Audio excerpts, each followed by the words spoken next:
Programa Alto Astral no 14. Entrevista.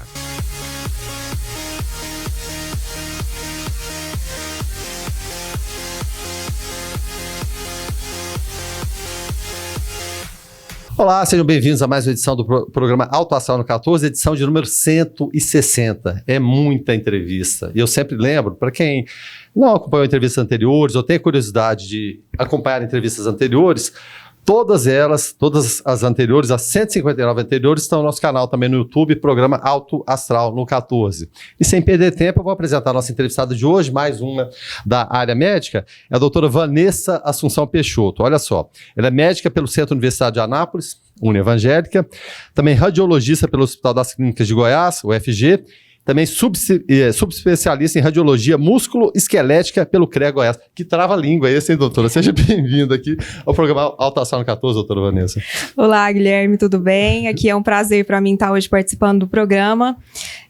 Espero que a gente tenha aqui um papo bem legal, acho que vai ser interessante. Com toda certeza, né? Muita gente fala, mas pouca gente às vezes tem o conhecimento, né? Fala um pouquinho do papel do médico radiologista, por favor, para a gente começar essa conversa. Então, realmente isso aí é uma dúvida bastante frequente, que às vezes as pessoas não têm a real noção se é um profissional médico, se não é um profissional médico. Então, acho que isso daqui é interessante, o seguinte, então, para esclarecer, o médico radiologista, obviamente ele é um médico e ele fez, depois dos 6 anos de medicina, uma especialização ou uma residência, como nós chamamos, focada na área da radiologia.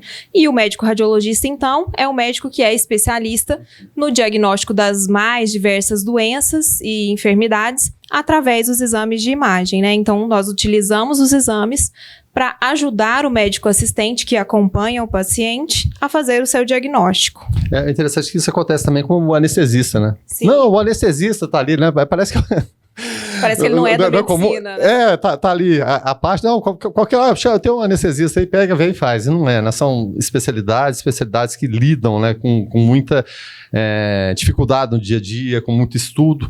E até pra gente falar um pouquinho, o que te levou para essa área especificamente, doutora Vanessa?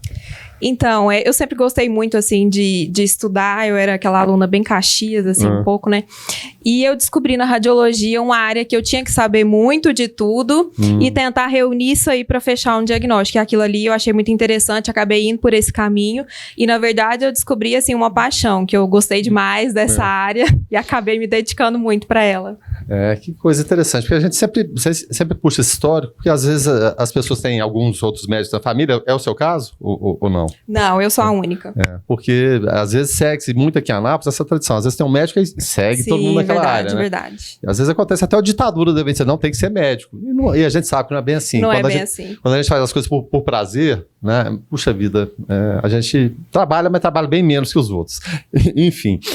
Falando da área especificamente, quais são os principais exames que a gente tem por imagem? São diversos deles. Então, Guilherme, nós temos uma gama muito vasta, porque a radiologia, apesar de ser uma especialidade dentro da medicina, ela é como se fosse um leque que se abre e dá origem a várias outras subespecialidades. No caso, eu segui uma, mas existem várias outras, né? E os principais exames, assim, resumidamente, de forma mais simplista que a gente utiliza, são raio-x, que é o grande conhecido de todos, né? O mais antigo deles? O mais antigo, com certeza. Nós começamos com raio-x, né? E aí nós temos também o ultrassom, temos a tomografia computadorizada, a ressonância magnética, a mamografia, que na verdade é um método de diagnóstico que também utiliza uma fonte semelhante à do raio-x, né? Da radiografia. E sem falar em outros vários exames que a gente também pode fazer uso, né?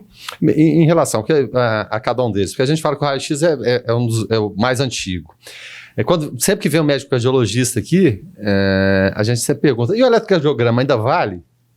Vale e muito ainda. O caso do raio-x é verdade ou ele está ficando defasado com os anos, mas o raio-x, eu estou até antecipando a pergunta final, porque a gente não podia perder esse gancho, mas ele ainda tem sua validade. Com certeza. O raio-x, a radiografia, né? Apesar de ser um chapa, método... Né? Vou tirar a chapa. Famoso bater uma chapa, esse mesmo. apesar dele ser um método muito antigo no diagnóstico, é um método que ainda hoje tem a sua importância muito reservada. Nós não temos um método de imagem hoje que ocupe completamente o lugar da radiografia. O que acontece? Nós temos algumas modalidades de exame que acrescentam informações. Por exemplo, se nós vamos estudar um pulmão, nós vamos ver uma pneumonia, alguma doença do pulmão em si, obviamente a tomografia computadorizada vai nos trazer informações mais detalhadas, mais ricas em detalhe, que nós não vamos ter com a radiografia. Em contrapartida, existe uma coisa que nós chamamos de avaliação espacial, de uma noção global do que realmente está acontecendo ali, que a tomografia às vezes não nos proporciona. O raio-x nos dá essa visão global de uma forma muito bonita.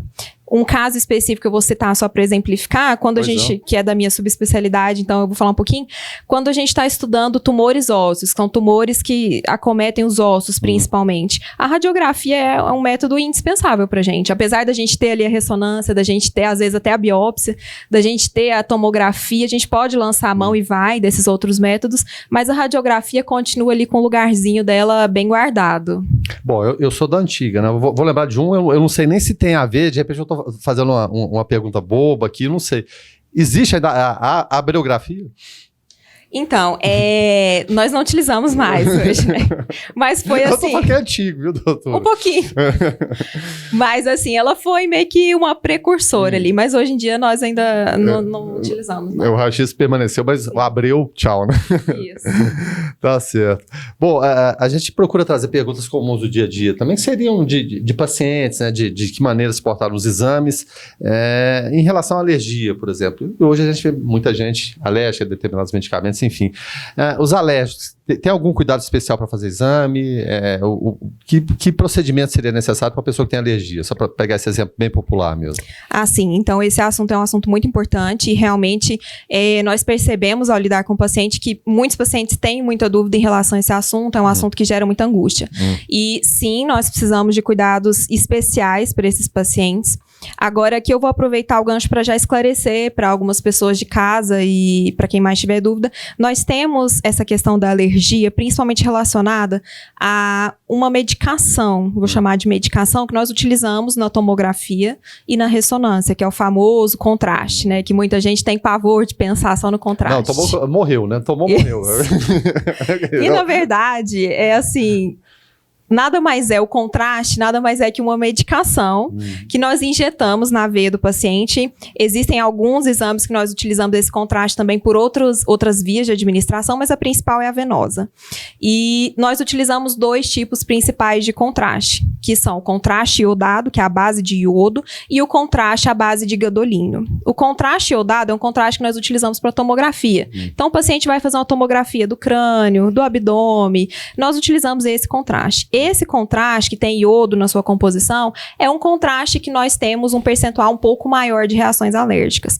Quando a gente fala que tem reação alérgica, não quer dizer que isso acontece todo dia. É um percentual mínimo. Por mais que as pessoas tenham medo, é uma reação bastante infrequente. E a grande maioria das reações que acontecem são reações que a gente classifica como leves. Nós temos as leves, as moderadas e as graves. Então, por mais que as pessoas tenham um pouco de medo do contraste, ele é uma medicação segura que nós utilizamos corriqueiramente todos os dias praticamente, e ao passar dos anos, nós fomos conseguindo melhorar a fórmula desses contrastes, de forma que hoje nós temos contrastes mais seguros do que há alguns anos atrás. Isso significa que nós temos cada vez menos reações, cada vez menos efeitos colaterais para os pacientes, isso torna o exame mais seguro, melhora a capacidade do diagnóstico, deixa o paciente mais confortável. Agora, entrando na parte da alergia, o paciente fala, eu já fiz tomografia uma vez, tive reação com contraste. Esse paciente que teve reação, que é um efeito colateral, ou que teve realmente a alergia ao contraste, a alergia aqui nós temos várias formas. Eu estou falando daquele paciente que empolou o corpo, que coçou, que teve, inchou alguma parte do rosto, que teve alguma reação nesse sentido. Se a gente precisa fazer um novo exame desse paciente, esse paciente já vem pra gente com esse histórico, fala, olha, eu já tive reação, é um paciente que a gente vai tomar cuidado. E existem hoje alguns protocolos que nós adotamos no sentido de tentar reduzir a chance desse paciente desenvolver outra reação ou de piorar uma reação que ele já teve anteriormente. Nós usamos um protocolo que a gente chama de dessensibilização, que nada mais é do que a gente trata esse paciente um dia ou um pouquinho mais antes dele realizar esse exame, que deve ser programado. Nós utilizamos medicações antialérgicas, algumas outras medicações para tentar abrandar a reação dele. Agora, se é um paciente que já fala que teve uma reação grave, nós temos critérios para classificar essas reações como graves ou não. Em sendo uma reação grave, a gente opta, na maioria das vezes, por não utilizar mais o método de contraste iodado. Por quê? Pode ser que o paciente faça novamente e não tenha reação, mas a chance dele ter uma nova reação é grande. Mas, ainda quero fazer uma outra ressalva. Em situações onde a vida do paciente está em jogo, por exemplo, o paciente precisa muito deste exame, sem esse exame o paciente corre o risco, às vezes, de perder sua vida. Aí não tem conversa, a vida é o nosso princípio maior, então nada vale mais do que a vida, nenhum risco é maior do que quando a gente coloca a vida do paciente em risco. Então nós temos que levar tudo isso em conta, certo? Agora, só fechando essa questão da alergia, o contraste que nós utilizamos na ressonância, que muitos pacientes às vezes acham que é o mesmo, é diferente. Então, é um outro remédio que nós usamos para fazer ressonância magnética. Na ressonância magnética, nós usamos o contraste à base de gadolínio, que é um contraste mais inócuo ainda do que o contraste iodado. E não necessariamente o paciente fala, olha, doutor, eu já tive reação ao contraste iodado, eu não quero, porque eu tenho medo de fazer a ressonância e ter reação de novo. Um contraste não tem nada a ver com o outro. Então, se o paciente teve reação ao iodo, não significa que ele vai ter o gadolínio. São medicações independentes, uma não atrapalha a outra, por assim dizer. Entendeu? Bom, doutora, a senhora, eu estou falando senhora aqui, não, né? Bom, você falou em reação grave. Que ponto seria essa gravidade? Como mensurar essa gravidade? Então, até que ponto ela iria? Nós temos desde reações leves, as reações leves que nós consideramos é aquele paciente que teve ali uma coceira leve na pele, depois de ter injetado contraste. É importante salientar também para o ouvinte que acompanha a gente, as reações, em sua grande e vasta maioria, as reações ao contraste são imediatas. A gente considera que elas acontecem muito precocemente. Então, aquele paciente que passou ali os primeiros 20 minutos não teve nada, a chance dele é muito pequena de ter alguma coisa. Geralmente, as reações mais importantes acontecem em curto espaço de tempo. Então, a reação leve é aquele paciente que teve uma coceira leve, às vezes apareceu um empoladinho no pescoço, em outra parte do corpo. Tudo isso é reação leve. A reação grave é aquele paciente que a gente fala que faz um edema de glote, que a garganta dele se fecha. Então, é aquele paciente que a gente tem que correr, senão ele vai morrer. Sim. E o extremo, é claro, é a morte. Acontece praticamente assim, é ínfima a chance disso acontecer, mas acontece. Como pode acontecer em outra situação, a gente estava falando de anestesia, qualquer coisa. É importante ressaltar que isso não é uma reação exclusiva ao contraste. Pode acontecer com qualquer outra medicação que a pessoa venha usar. Por exemplo, o paciente nunca tomou um determinado remédio, vai usar pela primeira vez, pode ser que ele tenha reação alérgica e tenha uma reação grave. É imprevisível. Mas, como eu disse antes, isso assim, são casos raríssimos, fora da curva mesmo, a gente quase não se depara com esses casos graves. A grande maioria não tem reação nenhuma, ou os que têm são reações leves, tá certo? Mas nós temos esses dois extremos. Importante sempre também ter a interlocução, né? Médico, paciente, às vezes familiares de paciente, se for um paciente mais idoso, às vezes mais jovem. Com certeza. Interlocução é fundamental. Isso é fundamental. O paciente, no momento que ele chega à clínica, à instituição... melhor até exagerar, falar, não, tem alergia de tudo, porque não fala nada. O ideal é que o paciente, ao chegar ali, ele tenha esse contato com o profissional que vai executar o exame dele, que ele seja informado do que está acontecendo e que ele seja, mais do que isso, que ele seja orientado. Eu quero dizer também que o paciente, no momento que ele está fazendo o exame, ele tem um livre contato verbal com a pessoa que executa o exame dele. Então, é importante que o paciente esteja esclarecido a esses sintomas para ele falar, olha, eu não estou me sentindo bem, apareceu aqui uma coceira, para ele saber o que é anormal, o que ele tem que relatar, né, para que ele seja socorrido completamente a tempo, caso isso venha acontecer. Bom, a gente falou de alergia. Jejum, por exemplo. O jejum ainda é necessário? Depende do exame? De que forma está funcionando isso no dia a dia? Então, o jejum nós ainda utilizamos para alguns exames. Eu vou dar alguns exemplos aqui mais frequentes. Ultrassonografia, que é um exame amplamente conhecido, que quase todo mundo já deve ter feito ou ainda vai fazer.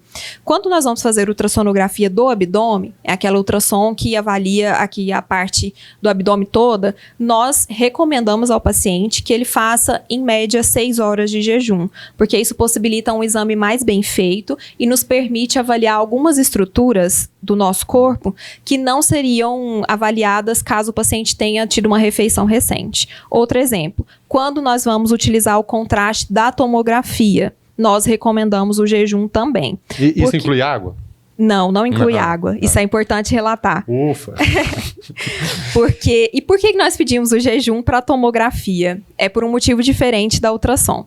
Na tomografia, nós recomendamos o jejum porque, em alguns casos, alguns pacientes sentem náusea quando injetamos o contraste. Isso não é uma reação alérgica propriamente dita, é um efeito colateral. Por exemplo, tomei um remédio para dor de cabeça e, às vezes, me enjoa um pouco o estômago. É um efeito colateral, não é alergia, tá certo? E alguns pacientes sentem náusea quando a gente administra o contraste.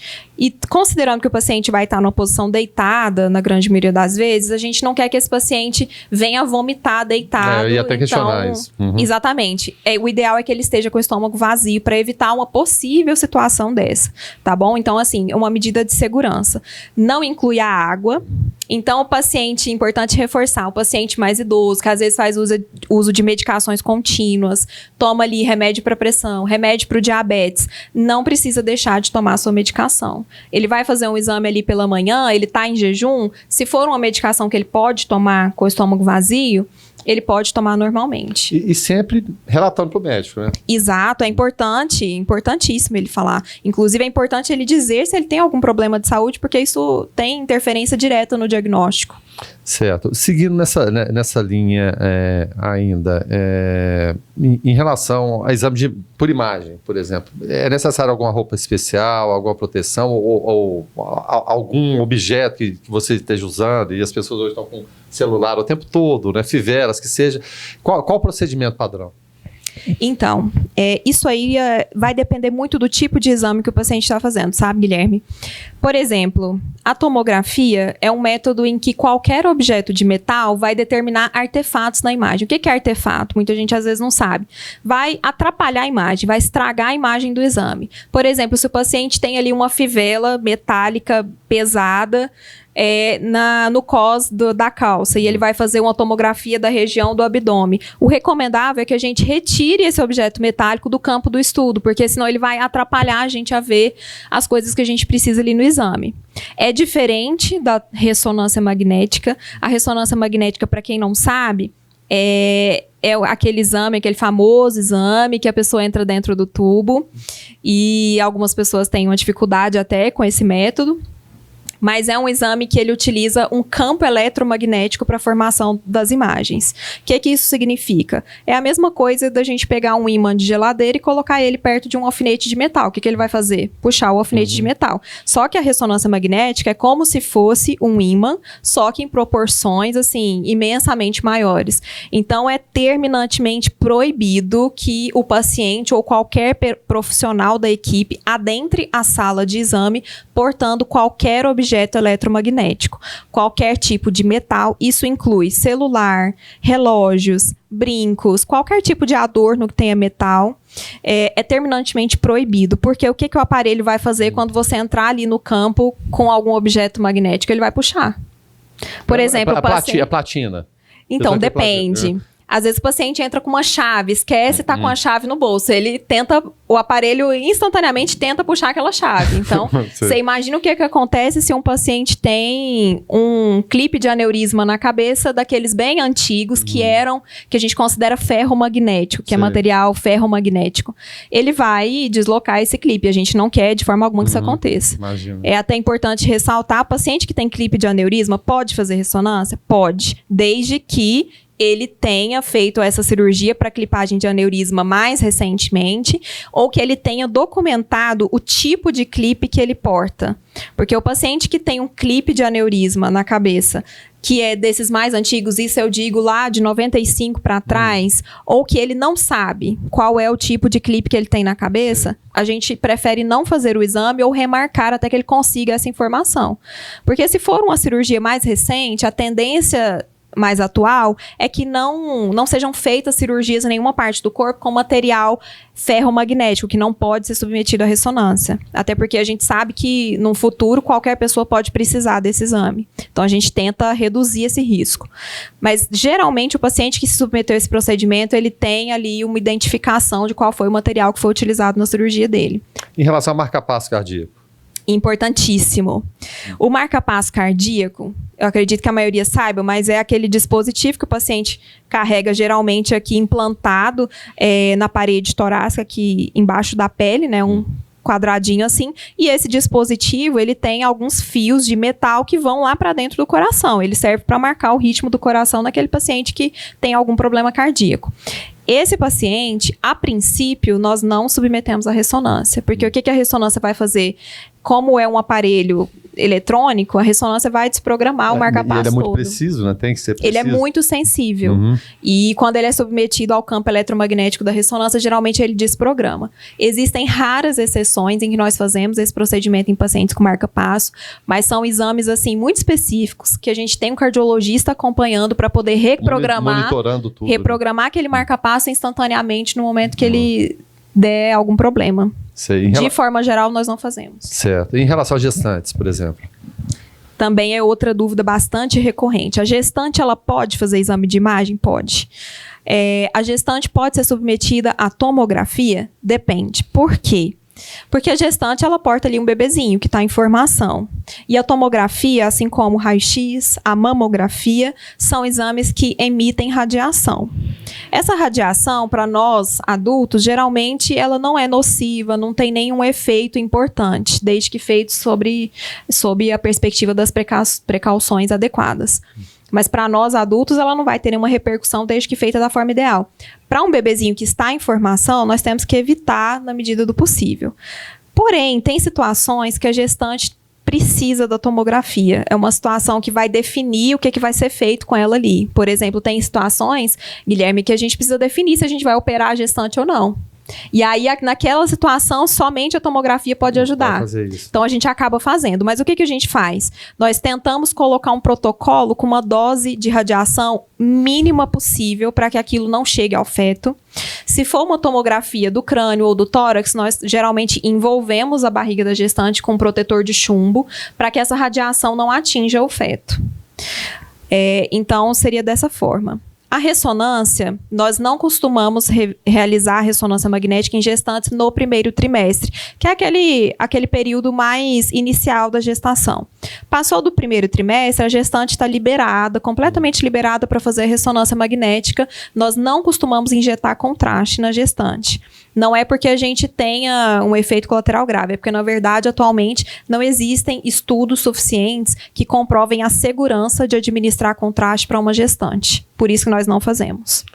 Tá certo. A gente está gravando essa entrevista no mês de novembro, mas é claro, há poucos dias atrás a gente teve Outubro Rosa. E até a curiosidade que veio, eu pensei essa pergunta, que a gente faz essas pesquisas antes de fazer a entrevista. Desodorante ele pode ser usado durante uma mamografia?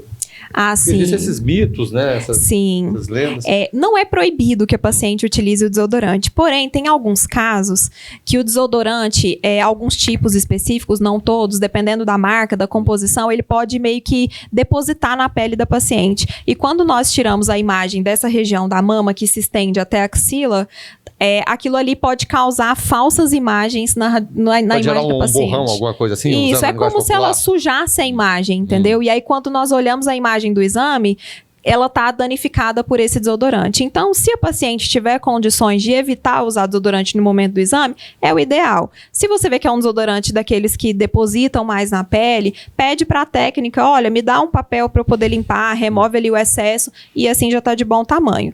Não é proibido, mas se a paciente tiver condições de ir sem o desodorante, é legal. Facilita o processo, né? A gente estava falando de exame de ressonância que às vezes a pessoa pode sentir num ambiente fechado, claustrofobia. É comum de acontecer, e se por acaso acontecer, esse exame ele pode ser interrompido durante a execução? Qual que é o procedimento? Porque o claustrofóbico ele pode querer levantar, é uma situação complicada, né? Isso já aconteceu também? Já. Então relate a experiência. É assim, é relativamente frequente. Porque a ressonância, ela é um pouco mais fechada do que a tomografia. A tomografia, ela é um anel, assim, grande, e o paciente passa dentro, mas ele é bem aberto. Então, geralmente, nós não temos problema com a tomografia. Nós temos um problema mais recorrente com a ressonância, porque ela é um tubo mais comprido, mais fechado. E para pacientes claustrofóbicos, realmente é um ambiente que angustia bastante. Que a gente pode adotar para isso? Tem pacientes que eles têm a dificuldade em executar esse exame sem nem mesmo conhecer o aparelho. Então, se eu vejo que o paciente é mais ansioso, ele está preocupado, ele está angustiado, já teve casos que eu levei o paciente dentro da sala, mostrei o aparelho, antes dele entrar, apresentou falei, o aparelho, olha, paciente. aqui tem um fluxo de ar contínuo, porque o medo do paciente, às vezes, é ele ficar sem ar ali. E o tubo, ele é aberto na frente e atrás, então tá sempre correndo um fluxo de ar contínuo. Se você quiser fugir, ali. pode fugir também. E ele pode fugir. E se o paciente se sentir incomodado a ponto de não conseguir continuar o exame, ele tem um microfone que fica dentro do tubo. Então, o técnico que está na parte de trás, lá atrás do vidro, executando o exame, ele está ouvindo o paciente o tempo todo. Então, o paciente ele pode falar para o técnico que ele está incomodado e a gente interrompe o exame. Não tem nenhum problema. E aí, tem uma outra alternativa, que é o paciente que fala, olha, realmente, eu não dou conta, não tenho condições de fazer, não consigo fazer o exame. Nós temos o recurso da sedação, que é um exame que é o mesmo exame, só que acompanhado pelo médico anestesista. Esse médico anestesista dá para nós o suporte e para o paciente. Ele está ali o tempo inteiro monitorizando o paciente e ele faz uma sedação no paciente para que o paciente durma, fique tranquilo. Sedação bem levinha, né? É leve, geralmente é leve, não precisa de nada mais invasivo. Geralmente é uma medicação tranquilizante que o paciente geralmente dorme, fica bem tranquilo durante o exame, acorda, está consciente, pode ir para casa. Bom, eu já fiz o exame, não senti nada. Eu achei até tranquilo, né? Fresquinho, bem tranquilo, não tive problema nenhum não, viu, doutor? Que bom. Ainda bem, né? Mas em relação a crianças, por exemplo, e a mãe pode adentrar a sala, como que é esse acompanhamento? Ah, sim. A criança, ela tem mais dificuldade em permanecer quietinha e para ressonância, principalmente, é um exame que se o paciente se mexe, a gente perde muita qualidade do exame. Então, o ideal é que o paciente fique quietinho, sem se movimentar, e isso para a criança é um desafio tremendo, né? Nossa. Então, a criança já está num ambiente frio, ela está com medo do aparelho, num ambiente que ela não está acostumada. Então, muitas vezes a gente deixa a mãe ali pertinho, às vezes até segurando a mão da criança, se for possível, para acalmar a criança e tentar deixar ela mais tranquila durante a realização do exame. Caso isso não seja possível, nós temos o suporte anestésico que pode ser feito, e isso a gente faz com muita frequência para crianças, para garantir que a criança fique quietinha durante o exame, que a gente tenha um exame bem feito, que permita o diagnóstico. Existe uma idade mínima para que se possa fazer o exame? Não existe. A gente faz desde recém-nascidos até com mais de 100 anos. E tem muita gente vivendo mais de 100, viu, Daniela? E graças a Deus, ainda bem, né? A gente estava voltando até ao início da conversa, a gente falando da importância do raio-x, do pioneirismo, né? Como que funcionou e como que abriu diversas outras portas. Em relação à atualização, é claro que a doutora Vanessa é bem nova ainda, mas muita coisa muda e muda com muita rapidez. Como que está sendo essa atualização na área da radiologia? Olha, Guilherme, eu te diria que a atualização ela é quase constante. Todos os dias. A radiologia no nosso mundo, ela é uma especialidade dentro da medicina considerada até jovem. Se a gente comparar com outras especialidades, por exemplo, a cirurgia, que é uma das mais antigas, né? Uma pioneira, a radiologia, ela é relativamente jovem, porque não tem muito tempo que nós temos a tomografia, a ressonância. E muito com tecnologia, né? Também. Né? Isso. Então, está intimamente ligada com a modernização do nosso mundo. À medida que o mundo avança, que as tecnologias novas surgem novos diagnósticos. A gente descobre doença nova de uma forma diferente, com diagnósticos mais precisos, com aparelhos melhores. Então, a atualização ela é contínua, quase diária, né, por assim dizer. E a gente sempre fala da importância de equipes multidisciplinares. Na radiologia também é fundamental? É muito importante, porque primeiro que o médico ele sempre precisa da equipe multidisciplinar para fazer uma medicina de qualidade. Nenhum médico é um médico bom sozinho, né? Nós precisamos muito, principalmente falando da radiologia, nós precisamos muito do técnico de enfermagem, que é um profissional que está sempre ali do lado.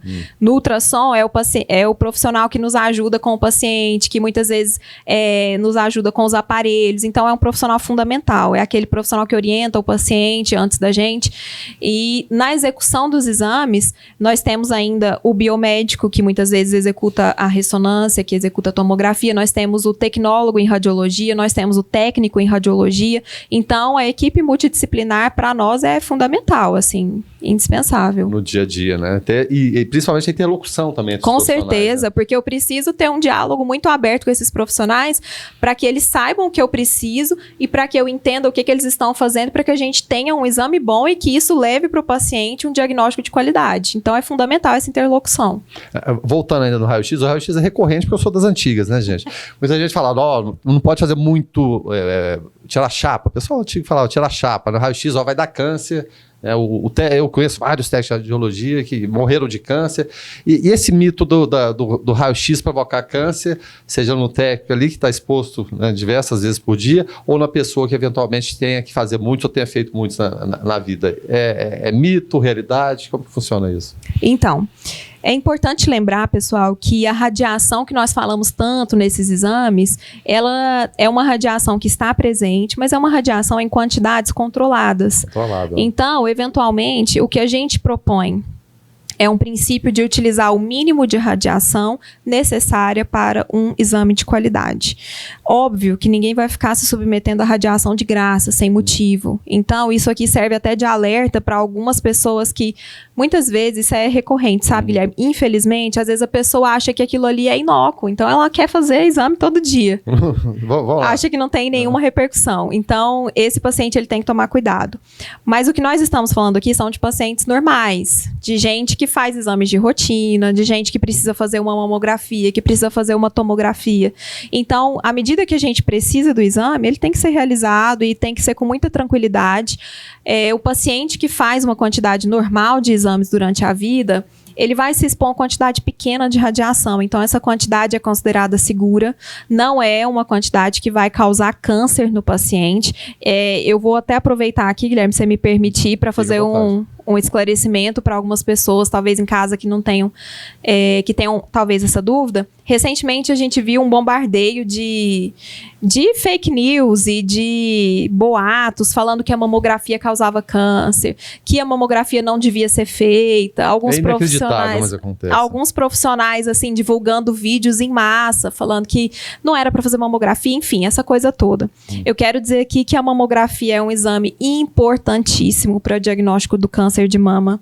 É o exame que nos permite o diagnóstico precoce. Nós temos outros exames que podem ser feitos, que são adjuntos, que ajudam a mamografia, mas a mamografia ainda é, assim, o principal exame. Ela tem radiação? Sim, mas a quantidade de radiação que uma mamografia proporciona para o paciente nem se compara com o benefício que essa paciente teria de um diagnóstico precoce de câncer de mama. Mesmo que a outra opção pode ser a morte, né? Exatamente. E aí, uma dúvida que foi bastante frequente na época dessas fake news foi a questão da tireoide, na mamografia. Por que a gente não usa o protetor de tireoide? Que toda a clínica está escondendo. E isso não é verdade, pessoal. O protetor de tireoide, ele existe em todas as clínicas. Ninguém está escondendo do paciente, ele está lá à disposição. Quando o paciente quiser usar, nós vamos fornecer. Por que a gente não dá para todo mundo? Porque o protetor de tireoide, ele interfere na qualidade da mamografia. E ele não... Como é que eu vou explicar? Ele mais atrapalha do que beneficia, por assim dizer. Não está errado em usar o protetor de tireoide, mas a radiação da mamografia é tão pequena e a quantidade que chega na tireoide é mínima. Então, o paciente que desenvolver câncer de tireoide futuramente, com certeza não foi por causa de uma mamografia que ele fez, entendeu? E pode acontecer de morrer do câncer de mama antes de, eventualmente, por acaso acontecer alguma coisa lá pra frente. Guilherme, nós temos pacientes que evitaram fazer a mamografia por 3 anos porque não queriam tomar radiação e nesse intervalo desenvolveram câncer de mama. Quando nós pegamos, já era um diagnóstico mais tardio. O tratamento já é muito duro para paciente, diminui a perspectiva de vida, então não é isso que a gente quer um diagnóstico precoce. Bom, o tempo passa rápido e que bom que a gente encerrou o Outubro Rosa, tem o Novembro Azul agora também. Verdade. Prevenção para os homens também, que não gostam de ir aos médicos, só vão quando a coisa realmente tá sem condição. Que bom que veio esse recado, né, doutora Vanessa? Isso eu acho muito bom, muito importante. E eu abro espaço agora para as suas considerações finais a respeito do que a gente falou aqui. Tá ficou certo. faltando alguma coisa? Qual seria um recado importante para a gente? Eu só passar vou pro aproveitar agora para os homens que estão aqui acompanhando a gente. ouvinte? É o puxão de orelha, eu tenho certeza. Não podia deixar passar batido, né, Guilherme? Nós estamos no Novembro Azul, pessoal. O Novembro Azul é o mês de conscientização do câncer de próstata. E você, homem, que estiver acompanhando a gente, ou você, mulher, que tem um homem perto de você, incentive o homem na prevenção, no diagnóstico precoce. O câncer de próstata, ele é um câncer que, quando diagnosticado no início, possibilita um tratamento muito bom, uma perspectiva de cura muito grande. E como é que nós fazemos esse rastreamento? Nós podemos usar a consulta do urologista, do médico clínico, às vezes que acompanha o paciente, o rastreamento pelo PSA, que é um exame de sangue, e nós temos o ultrassom da próstata, que é um exame que avalia por imagem a próstata. Ao contrário do que muita gente pensa, esse exame não é feito só via retal, nós fazemos via abdominal. Então, o homem que às vezes tem medo de fazer o exame, porque ele não quer fazer o exame via vai retal. perder masculinidade. Ele pode fazer o exame via abdominal com tranquilidade. É um exame que nós fazemos com muita frequência, é importante. Da mesma forma, do Outubro Rosa, o Novembro Azul está aí e os homens fiquem ligados. Tá certo. Doutora Vanessa, muito obrigado pela entrevista, tá? Muito esclarecedora, trazendo termos técnicos para a linguagem comum, isso é muito importante. Muito obrigado pela gentileza e por dedicar esse tempo que a gente sabe que é complicado. Imagina, foi um prazer estar aqui com vocês, é um motivo de grande alegria e estamos aí. Tá certo. Bom, conversamos com a doutora Vanessa Assunção Peixoto, que é médica pelo Centro Universitário de Anápolis, União Evangélica, também radiologista pelo Hospital das Clínicas de Goiás, UFG, subespecialista em radiologia musculoesquelética pelo CREA Goiás. Para quem não pôde acompanhar a entrevista desde o início, ela passa diversas vezes na grade de programação do canal 14 da NET e também vai ficar à disposição no nosso canal no YouTube, programa Auto Astral no 14. Essa entrevista é de número 160 e nenhuma delas, né, na verdade, seria possível sem a participação dos nossos parceiros, aos quais agradecemos. Mais uma vez, então, muito obrigado. Clínica Radiológica de Anápolis, Arroz e Feijão Imperial, Geolab Genéricos, Instituto Oncohematológico de Anápolis, Hospital Evangélico Goiano, Plameg, União Evangélica, Supermercados Atende Mais, Compensados Anápolis, Clínica Vacine, Produto JK, a haste do algodão, Laboratório Modelo, Farmácia Naturalis, Cicobi Unicentro Norte Goiano, Lages Vibracom, Mercafrios Mauá, Mix Limpeza, a melhor opção em produtos de limpeza, Pamela Rezende, assessoria e consultoria, Porto e Pereira, Hipercozinha Industrial, Rádio Imprensa 104,9 FM, Bioimagem, empresa biomédica especializada em diagnóstico por imagem, Única, unidade de combate ao câncer em Anápolis, Restaurante Barriga Cheia, Síntese Comercial Hospitalar, Extra Corpus, equipamentos médico hospitalar, EgoService, segurança e vigilância privada, Box Seguros, corretora de seguros,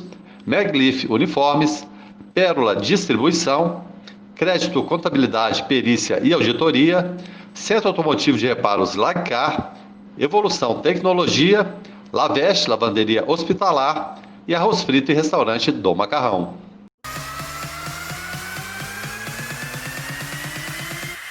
Programa Alto Astral no 14. Entrevista.